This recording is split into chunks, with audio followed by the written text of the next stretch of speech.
الحمد لله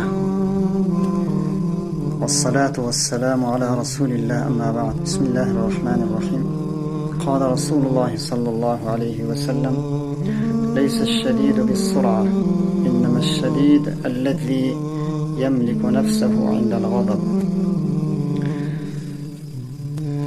Rasulullah sallallahu aleyhi ve sellem hervanı kıladı bir hadis-i şerifte bizge şahsiyetli bir insandı muarrifi kıladı, tanıtadı. İnsan-ı vakî, Müslüman-ı hakiki bir sıfat şul ki o'zini kontrol qilasa. Hadis-i şerifin manası şu: kavi insan, pehlevan insan, hakiki pehlevan olemiz ki meydan-ı mübarizede taraf-ı mukabili bilen alışıp pehlevanlık kılıp o tarafta cıvıtsa o pehlevanlık medal alsa o şöhret kasb kılsa belki pehlevan vakî hakiki kavi insan ve insani ki gazap üstüde bo'lganda, üstüge kelganda, açuv üstüge kelganda nafsiga hakim bo'larsa, açuvni kontrol qilarsa, bu insonda Rasululloh sallallohu alayhi vasallam aytadi, shaxsiyatli inson bu deydi. Chunki açuv bir g'arizayi ki har bir insonning sevishida, tabiatida bor.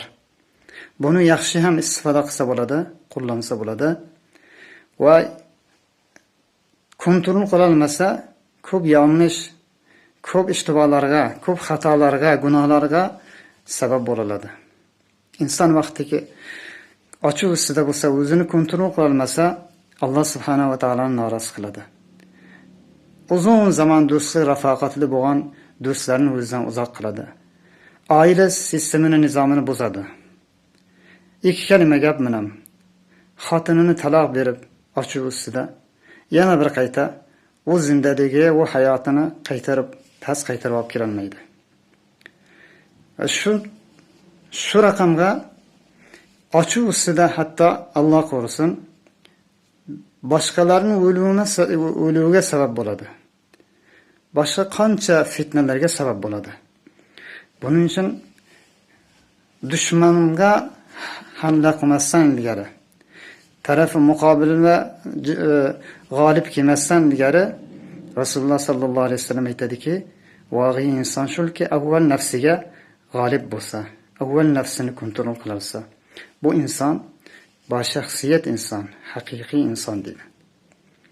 Alloh subhanahu va taolo bu yaxshi sifatni hayotimizga tatbiq bermoq uchun tavfiq amal nasib qilsin. Assalomu alaykum va rahmatulloh.